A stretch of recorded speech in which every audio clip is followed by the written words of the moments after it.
Welcome back, guys. This is Automotive Anonymous, and that's the Bronco Sport Badlands, which is a pretty cool off-road capable compact crossover SUV. And today I'm going to review it for you to help you decide if it's potentially worth your time and money, or if you should leave it at the lot to maybe consider the competition. We're going to do our typical walk around, our specs, initial driving impressions, 0 to 60 with the GPS, and then the final thoughts so that you know what to do with the Bronco Sport. And I gotta say a big thanks to the Twin Falls Chevy for letting me borrow it for the day. Otherwise, let's dive right into this review. The Bronco Sport is honestly pretty cool, pretty aggressive looking, very boxy of a little compact crossover. Started in 2021, new for 2023 is not a whole lot other than the Heritage and the Heritage Limited Edition, meaning that there's 6 trim levels to choose from. But the base starts at about $29,000 before destination. A Badlands like this is the 5th of the 6 trim levels below the Heritage Limited, and it starts about $38,000 before extra goodies and destination. There's about 100,000 of these sold a year so far in 2021 and 2022, and they're assembled in Mexico. This is a compact crossover class, which in the Bronco Sport is a top safety pick plus. So you're gonna be looking after yourself and your family or your loved ones when you're driving the Sport. It's also the same chassis as the Maverick, the 4th gen Escape, or the Lincoln Corsair. What that means is you can get the 2-liter turbo Ecoboost and the 8-speed automatic transmission, but I'll show you under the hood in just a few minutes. When you go Badlands on the Bronco Sport, you gain some pretty cool features such as the front-facing 180-degree camera, a bash plate, 8 inches of ground clearance, a 225/65/17 all-terrain tire with a really nice 17-inch wheel, and the 7 GOAT modes, just to name a few features. It basically puts it at the Subaru Wilderness equivalent trim level. But in general, the Bronco Sport competes against things like the CX-5, the CX-50, maybe the Chevy Equinox, maybe the Subaru Forester, and things of that nature. It's roughly 6 feet tall, just over 6 feet wide, about 14 1/3 feet long, and then the wheelbase is just under 9 feet, so it's pretty well planted, pretty stable on the road. They weigh about 3,500 to 3,700 pounds, depending on engine configuration and how it's spec'd. This one has 8.8 inches of ground clearance, a 380 final drive ratio. They can tow a couple thousand pounds. And then the payload is between 900 and 1,100 pounds, again, depending on configuration. Gas tank located right there. On the driver's side, it can get 21 city, 26 highway with a 16-gallon tank, meaning you're gonna be road tripping for over 400 miles, even in the least conservative of the Bronco Sports, which is this Badland with the 2-liter. I'm sure you guys are finally ready to hop inside and see what else it has to offer, but check out the key. You do have remote start right there, and then you have proximity key features to lock and unlock the vehicle. The door panels actually look pretty nice on this one. You have some brown accents, some nice stitching, brown around the handle, and then all of your controls, your buttons, your speakers, and a small size door pocket with a little bottle holder. I don't know why Ford doesn't give you the rest of the door panel to be a pocket, but whatever, I guess. Bronco written on the door sill, Bronco Sport mats. Rubberized pedals, you actually have to pull this twice to pop the hood, kind of like the Ford Maverick.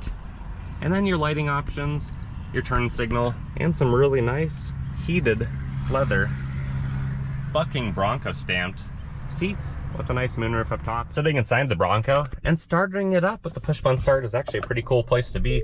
You have another bucking Bronco. On the steering wheel, it's leather wrapped. It's actually heated, as you can see, and the horn sounds pretty decent. You have all of your adaptive cruise settings on the left and your volume controls, and then menu options on the right so that you can easily toggle through and see what else it has to offer you on this trim level. Otherwise, visibility is fantastic, armrest comfort is fine, everything's basically right where you want it. I do wish there was a 6 o'clock hand position on the steering wheel, but I guess we can live without it. The 6.5-inch screen looks pretty decent. I do like that you can turn off auto start stop, but you have to do that every single time, which I don't like so much. And then you have a front-facing camera, and you can operate it at low speeds, which is pretty cool. It looks actually really clear and takes up the whole screen, which I like. The reverse camera also takes up the whole screen, and trajectory lines move with the steering wheel, which is a good feature to have. Otherwise, you have the rest of your physical buttons and physical climate control buttons right there. You have an extra storage up top, more storage down here with the 12 volts and plugins, and wireless charging for your phone. Then you got the scrolly dial for your gear select. You have electronic parking brake, auto vehicle hold, your GOAT modes, your traction control, your rear diff lock, things like that, a couple shallow cup holders, and a pretty large center console with a few more plugins. Up top, you have your garage door buttons, you have your sunglass holder, and then you have the buttons for the sunshade, or to open up the glass roof, if that's what you want to do. But I think we're gonna turn it off. We're gonna hop in the back and we're gonna see at 5'11" how I fit behind myself. The back door panel follows the same theme as the front, two-tone colors. They look pretty nice.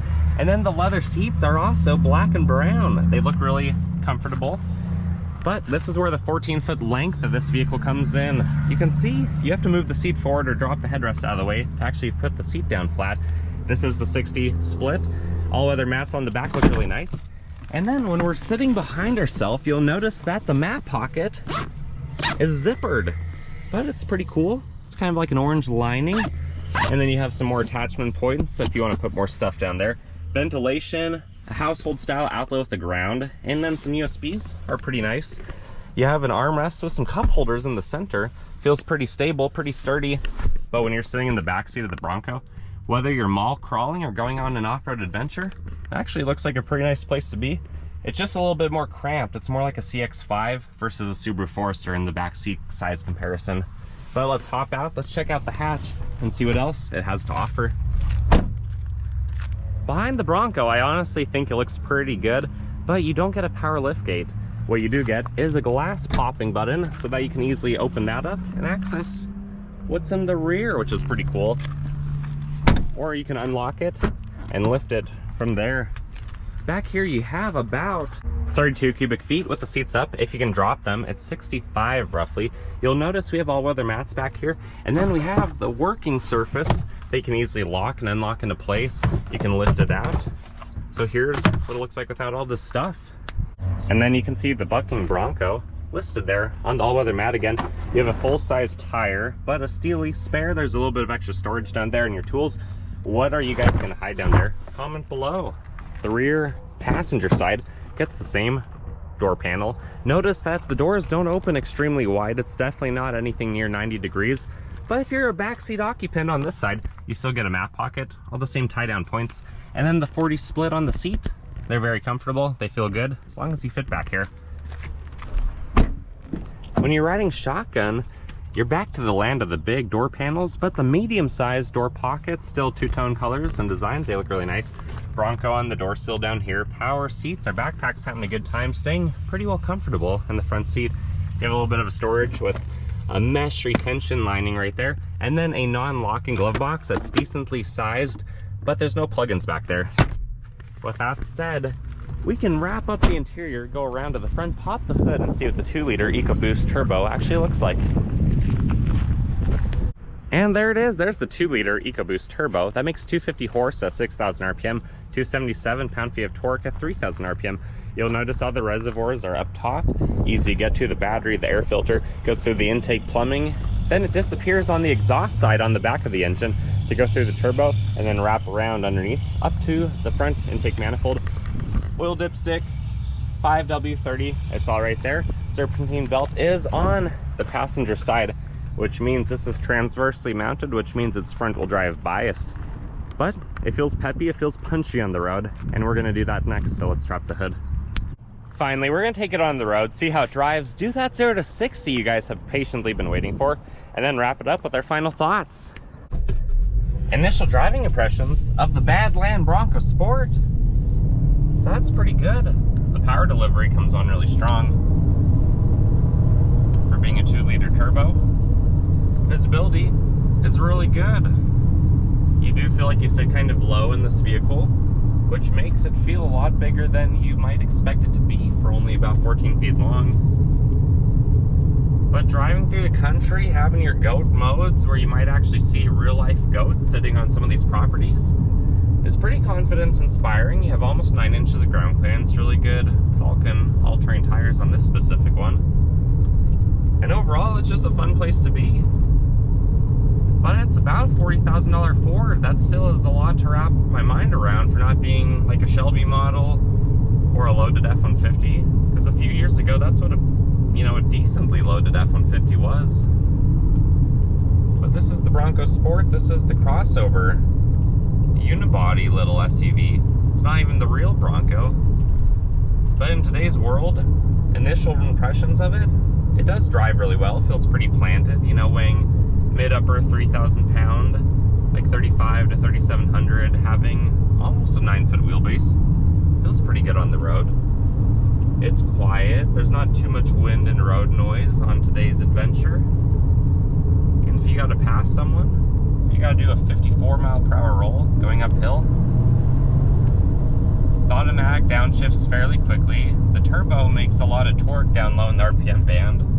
Remember, that peak torque number comes on pretty low, so around town and lower country speeds like this, it does feel pretty punchy. The speakers do sound pretty good in this one, and the seats are pretty comfortable. I will say the heated seat function feels pretty warm. The steering wheel I'm a little bit disappointed in, but the seats feel great. They are fairly firm, but so far I think they're pretty comfortable. Armrest comfort though, with that 4-centimeter wide armrest, it does the job. At least it's soft touch materials. And overall, you have some cubbies, you have some storage, and you can have a good time in your Bronco Sport. We're gonna do one last light partial acceleration right here, and then we'll get to our private road and do our 0 to 60. It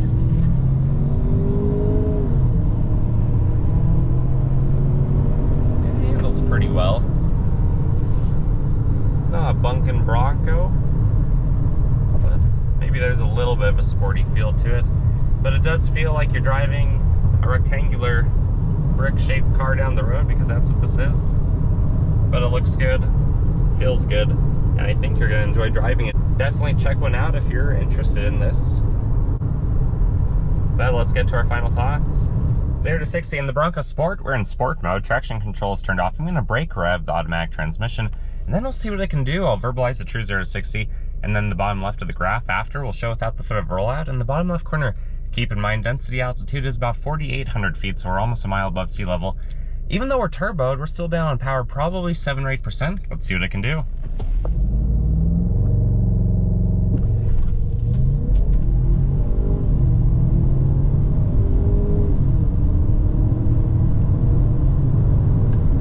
That actually felt pretty good. True 0 to 60 came in at 7.54 seconds in this 2-liter turbo. Here's the graph, and then our final thoughts.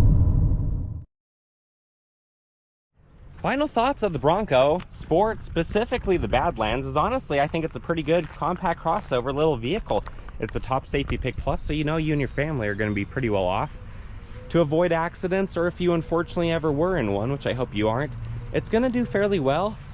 And it looks a lot better than most of the competition. It even has an upgraded engine with the 2-liter turbo that not all of the competitors offer a turbo model. As you just saw, 0 to 60 in the mid 7s at roughly a mile above sea level is pretty darn impressive. But it comes at a trade-off. The Bronco Sport is barely over 14 feet long, so it's fairly small. It is a Ford product, a small compact crossover that's about 40 grand, so that is something to consider. And its all-wheel drive system is front-wheel drive biased, so I don't know necessarily that it would be better than a Subaru all-wheel drive symmetrically designed, but it's probably better than a lot of the other competition, especially with all-terrain tires, which as your contact point with the ground is immensely important. And the GOAT modes that it offers, you know, it's probably going to be pretty darn good, but definitely not as good as a full body on frame Ford Bronco. What are your thoughts? What are your comments? Leave them below. Like this video if you want to show support and watch more of my stuff, and subscribe so that you don't miss anything. I'll see you guys on the next one. Take care.